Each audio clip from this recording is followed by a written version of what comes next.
Assalamualaikum warahmatullahi wabarakatuh. Perkenalkan, saya Hertalogio Putri dari kelas 10 MIPA 5. Di sini saya akan membacakan masuknya kerajaan Hindu-Buddha di Indonesia. Masuknya agama Hindu dan Buddha ke Indonesia berawal melalui jalur perdagangan.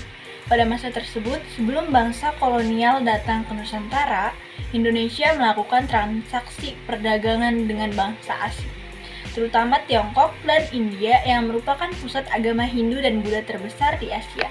Masuknya Hindu dan Buddha di Nusantara dimulai pada awal Masehi melalui jalur perdagangan. Hal ini dipengaruhi oleh posisi Indonesia yang sangat strategis dalam bidang pelayaran dan perdagangan. Melalui hubungan perdagangan, muncul pengaruh bagi kedua belah pihak dan terjadilah akulturasi kebudayaan.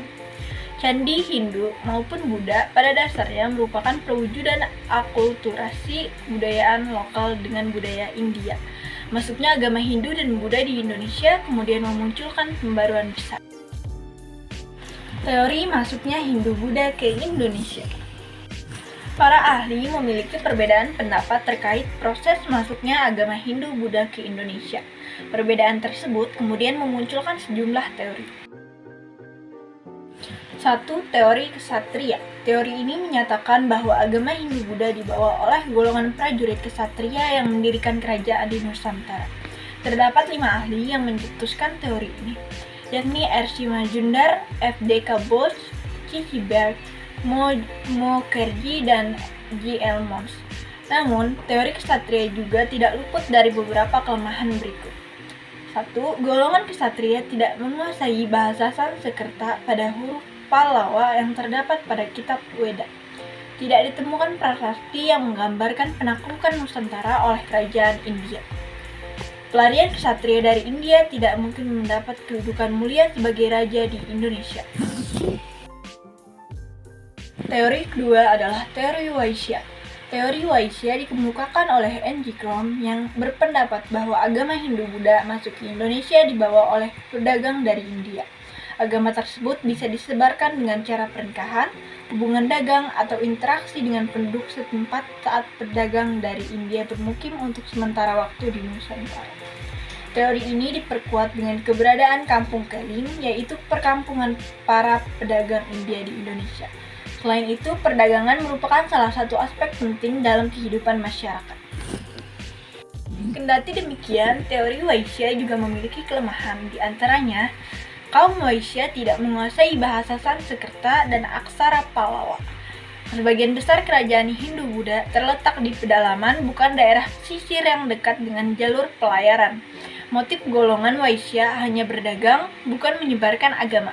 Meskipun ada perkampungan pedagang India, kedudukan mereka tidak berbeda dari rakyat biasa. Teori yang ketiga adalah teori Brahmana, dicetuskan oleh J.C. Van Leer yang berpendapat bahwa agama Hindu dibawa oleh kaum Brahmana yang berhak mempelajari dan mengerti isi kitab suci Weda. Kedatangan mereka diduga atas undangan para penguasa lokal yang tertarik dengan agama Hindu. Sebelum kembali ke India, kaum Brahmana tidak jarang meninggalkan kitab Weda sebagai hadiah bagi raja di Nusantara. Beberapa kelemahan teori Brahmana yaitu raja-raja di Indonesia tidak mungkin dapat mengerti isi kitab Weda tanpa dibimbing oleh kaum Brahmana. Menurut ajaran Hindu kuno, seorang Brahmana dilarang menyeberangi lautan, apalagi meninggalkan tanah airnya. Teori yang keempat adalah teori Sudra. Teori ini percaya bahwa masuknya agama Hindu-Buddha ke Indonesia dibawa oleh orang-orang India berkasta Sudra. Hanya sedikit yang setuju dengan teori ini, salah satunya adalah Von van Vliet yang mempunyai alasan sebagai berikut. Golongan berkasta Sudra atau pekerja kasar dari India menginginkan kehidupan lebih baik dengan pergi ke daerah lain, salah satunya Indonesia. Golongan berkasta Sudra keluar dari India, termasuk Indonesia, karena ingin mendapatkan kedudukan dan lebih dihargai. Teori ini menimbulkan kontroversi karena kaum Sudra terdiri dari kelompok dengan derajat terendah, sehingga dianggap tidak layak menyebarkan agama Hindu. Selain itu, kaum Sudra tidak berniat pergi dari India untuk menyegarkan agama. Mereka juga tidak menguasai bahasa Sanskerta yang digunakan dalam kitab Weda. Kelima adalah teori arus balik. Teori ini dicetuskan oleh F.D.K. Bosch untuk menyanggah teori Waisya dan Ksatria. Menurut Bosch, masyarakat Indonesia memiliki peranan dalam penyebaran dan pengembangan agama Hindu-Buddha. Akibat interaksi dengan orang-orang India, masyarakat pribumi kemudian belajar agama Hindu-Buddha di tempat yang disebut Sangga. Jalur masuk Hindu-Buddha ke Indonesia.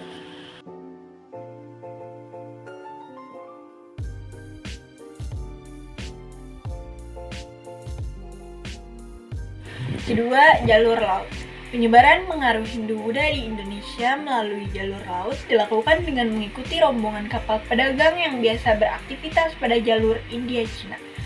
Rute pelayaran dimulai dari India menuju Myanmar, Thailand, semenanjung Malaya, dan berakhir di Indonesia. Beberapa kerajaan-kerajaan Hindu-Buddha yang ada di Indonesia. 1. Kerajaan Kutai pada abad keempat. Kutai Martadipura adalah kerajaan bercorak Hindu di Nusantara yang memiliki bukti sejarah tertua. Berdiri sekitar abad keempat, kerajaan ini terletak di Muara Kaman, Kalimantan Timur, tepatnya di hulu sungai Mahakam. Diadakan penelitian di Muara Kaman dan menemukan 3 buah prasasti Raja Mula Warman yang disebutkan berasal dari abad keempat. Karena melihat tulisan yang digunakan pada tugu batu tersebut adalah huruf Palawa dan menggunakan bahasa Sanskerta kuno dari India Selatan, bukti selanjutnya adalah prasasti yang dikeluarkan oleh Raja Mula Warman. 2. Kerajaan Tarumanegara.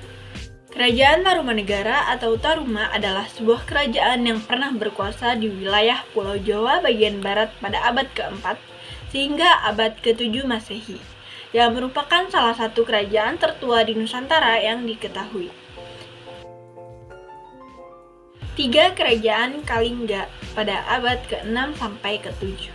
Kerajaan Ho-Ling atau Kalingga diperkirakan terletak di Jawa Tengah bagian utara, di antara Purwodadi hingga Blora dan Lasem.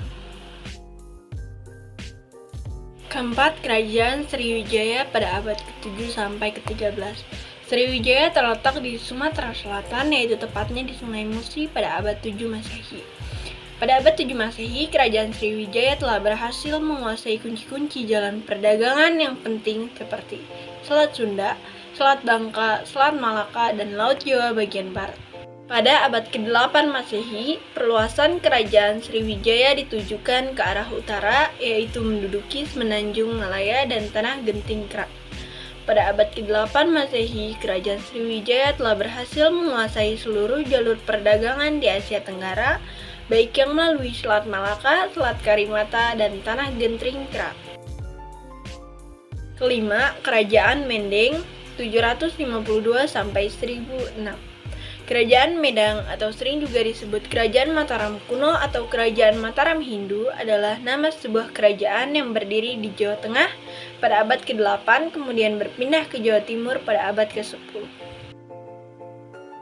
6. Kerajaan Sunda. Kerajaan Sunda adalah kerajaan yang pernah ada antara tahun 932 dan 1579 Masehi di bagian barat Pulau Jawa, Provinsi Banten, Jakarta, Jawa Barat, dan sebagian Jawa Tengah sekarang. Kerajaan ini bahkan pernah menguasai wilayah bagian selatan Pulau Sumatera. Kerajaan ini bercorak Hindu dan Buddha, kemudian sekitar abad ke-14 diketahui kerajaan ini telah beribu kota di Pakuan Pajajaran, serta memiliki 2 kawasan pelabuhan utama di Kalapa dan Banten. 7. Kerajaan Kediri. Kerajaan Kediri atau Panjalu berada di tepi Sungai Brantas, Jawa Timur. 8. Kerajaan Singasari. Singasari terletak di sebelah utara Malang, dibangun oleh Ken Arok setelah mengalahkan Kediri tahun 1222. 9. Kerajaan Majapahit. Majapahit adalah sebuah kerajaan yang berpusat di Jawa Timur Indonesia, yang pernah berdiri dari tahun 1293 hingga 1500 Masehi. Kerajaan ini mencapai puncak kejayaannya menjadi Kemaharajaan Raya yang berkuasa wilayah yang luas di Nusantara pada masa kekuasaan Hayam Wuruk yang berkuasa dari tahun 1350 hingga 1389. Sekian presentasi dari saya, beberapa sejarah masuknya Hindu-Buddha di Indonesia dan kerajaan-kerajaan Hindu-Buddha di Nusantara.